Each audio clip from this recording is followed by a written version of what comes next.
இன்னைக்கு தாங்க ஒரு விஷயம் நல்லா தெரிஞ்சுச்சு.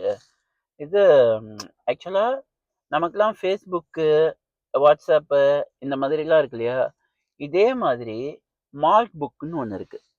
அந்த மார்க் புக் எப்படின்னு பார்த்தீங்கன்னா, நம்ம போய் உள்ளலாம் என்ட்ரி ஆக முடியாது. அதுக்கு வாய்ப்பும் கிடையாது. அது வந்து ஏஐ இருக்கு இல்லையா? ஏஐ வந்து ஏஐக்கு ஒரு WhatsApp குரூப் இருந்தா, ஒரு Facebook குரூப் இருந்தா எப்படி இருக்குமோ, அந்த மாதிரி ஏஐக்குள்ளேயே கம்யூனிகேஷன் பண்ணிக்கும். ஆனா இது நான் கூட இத பத்தி கேட்டோனே, இது எப்படி பட் சொன்னா நம்ப மாட்டீங்க. நான் இத எதிர்பார்த்தேன். இந்த மாரி ஒரு சிச்சுவேஷன் நடக்கும். ஏஐக்குள்ள பேசணும். ஏன்னா எனக்கு வந்து டெக்னாலஜி ரொம்ப பிடிக்கும். ஸோ ஒரு டெக்னாலஜியோட கம்யூனிகேட் பண்ணும் அப்படின்றது இப்ப நான் இல்ல. நான் வந்து எலக்ட்ரானிக்ஸ் படிச்சேன். ஸோ எலக்ட்ரானிக்ஸ் நான் படிக்கும்போது, நான் வந்து டிவி சர்வீஸ் சம்மந்தமா படிச்சப்ப, அப்ப நான் எங்க சார்ட்ட கேட்ட கேள்வி அதுதான். இப்ப நம்ம வந்து ஒரு சேனல் பார்த்துட்டு இருக்கோம்.